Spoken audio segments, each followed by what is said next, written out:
Well, hello into people, how you guys doing? Now today I wanted to talk about object attachment in autism. Just talking about why people on the autism spectrum like myself get attached to objects. But if you are brand new to my channel, I talk about being autistic from my experiences on a weekly basis. So if that sounds interesting to you, click the subscribe button and the bell just to get notified every time I upload a new video. Object attachment is basically what it says on the tin. It's basically where you become attached emotionally to an object. Now it could be toys such as these in the background, it could be simple little things such as collecting certain things, and this is a side of autism that I wanted to explore today, talk about from my own personal experiences, because I didn't think I had this, and quite honestly it wasn't something I was aware of for me personally until last year when I moved into this house. We were moving into this house and we were throwing away things, things that we didn't need anymore. But when it came to me and me throwing away things, it was really difficult to do. I don't know, I felt really weird about it because I was throwing away stuff that I used to love and have a deep connection with, but it was just really weird. Even though I'm not going to use this stuff, I still like the feeling of having this stuff because it's my stuff, if that makes sense. Now I do understand that people out there, you may be autistic, you may not, you may have sentimental attachments to things, such as a wedding ring, for example, a wedding dress maybe. Things that have a sentimental meaning to you. But the difference between being sentimentally attached to something and having a object attachment in terms of autism is that the object attachment side of things could literally be anything. It doesn't have to be sentimental. It can be, of course, but it doesn't necessarily have to be. But when it comes to sentimental things such as wedding rings, they may not hold financial value, but they hold a personal value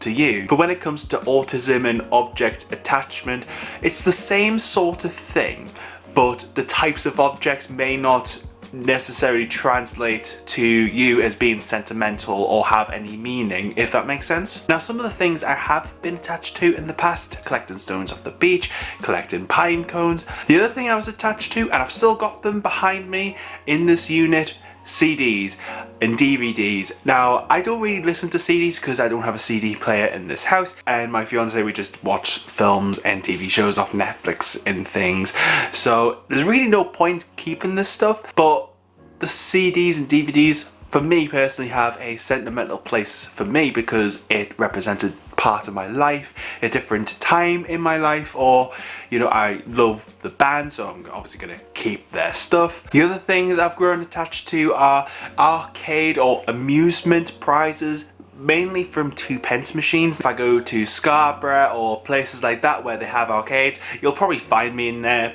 on the 2p machines. Now, the other two objects I'm going to talk about here are Henry and Larry, who are my toy llamas. They are just the best. That can be a thing with autism and object attachment as well. Especially if it's a toy, we give toys their own characteristics, we give them names, we give them a backstory. That's a thing that I've always done. So in the case of Larry and Henry, I gave them names, they have their own personalities, which it's just my thing. I just love doing it, and I can't really explain why. But when it comes to objects and damage, if an item of yours is damaged, it's a lot, especially for me. Like, I find it really difficult to process that.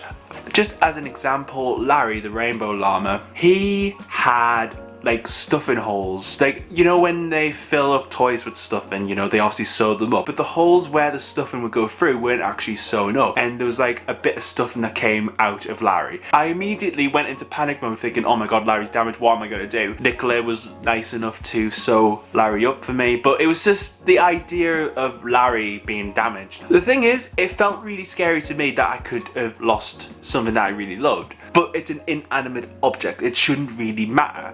And I do understand that the way that I talk about these toy llamas seems a little bit crazy, but that's just how I deal with things, Giving things my attention is just fulfilling for me, and if these things are damaged, it's just hard. When I'm attached to something or I'm really engaged with something, I do fixate on it, I do become obsessed over it. But the thing is, object attachment is quite a healthy thing, and it can actually be a good way of understanding different emotions and things, such as sadness. When an object gets damaged, you can actually talk about that, especially if it's kids as well. You know, if something gets damaged, you can actually talk to them about things and, you know, explore different feelings in a healthy way. We all can grow fond and attached to objects sometimes, but I think when it comes to autism, it can be a little bit more out there, a little bit more unusual, especially for the types of objects that we can become